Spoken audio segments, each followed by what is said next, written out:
Hi students, வணக்கம். இப்போ என்ன பார்க்க போகிறோம்? 7 பயிற்சி 7.3 ஃபர்ஸ்ட் சம் என்ன கொடுத்துருக்கோம். ஓர் அரைக்கோளத்தின் மேல் ஓர் உள்ளீடற்ற உருளை பொருந்திய வடிவத்தில் அமைந்த ஒரு கிண்ணத்தின் விட்டம் 14 சென்டிமீட்டர், விட்டம் 14 சென்டிமீட்டர், ஸோ ஆரம் 7 சென்டிமீட்டர், கிண்ணத்தின் விட்டம், உயரம், அந்த கிண்ணத்தினுடைய உயரம் 13 சென்டிமீட்டர் எனில் அதன் கொள்ளளவு, அந்த கிண்ணம் எவ்வளவு பிடிக்கும்? ஒரு அரைக்கோளத்தின் மேல் ஒரு உருளை பொருந்திய வடிவத்தில் இருக்கு. விட்டம் 14, ஆரம் 7 சென்டிமீட்டர்,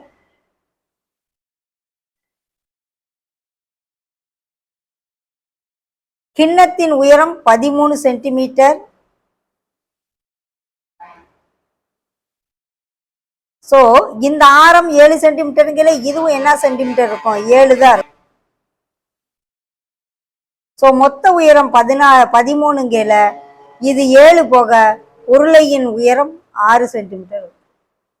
கிண்ணத்தின் உயரம் தான் 13 சென்டிமீட்டர்.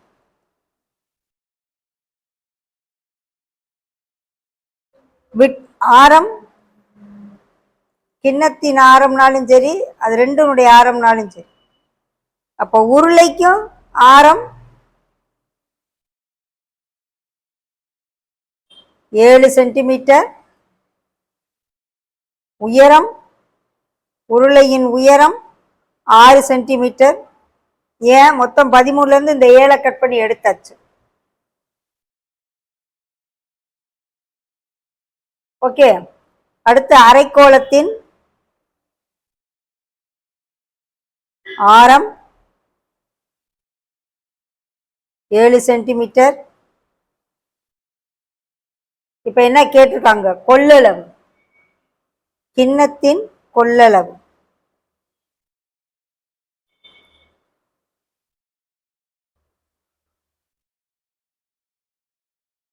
ஈக்குவல் டு உருளையின் கொள்ளளவு, கொள்ளளவு கன அளவு ரெண்டும் ஒண்ணுதான், பிளஸ் அரைக்கோளத்தின் கன அளவு. ஓகே, உருளையின் கன அளவுக்கு என்ன ஃபார்முலா? By r²h. அரைக்கோளத்தின் கன அளவு 2/3 பை r3. பையை காமன் எடுத்துக்கிடுவோம். ஆர் ரெண்டுக்குமே ஒரே இதுதான். ஹைட், உருளையின் உயரம் 6, இதனுடைய ஆரம் 7, ரெண்டுக்கும் காமனா இது 22/7 போட்டு ரெண்டுக்கும் காமனா 7² கூட வெளியே எடுத்துட்டா உள்ள 6 + ஒரு 2/3 இன்ட்டு ஒரு 7 இருக்கும். சுருக்கிறதுக்காக ஈஸியா இருக்கும்ன்றதுக்காக இப்படி செய்கிறேன்.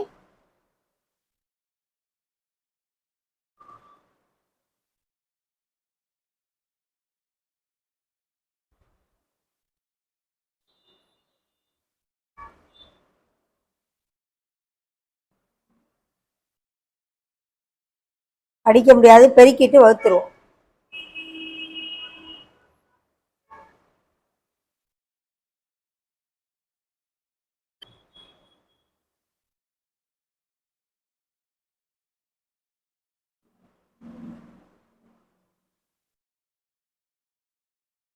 போய்கிட்டே இருக்கும்.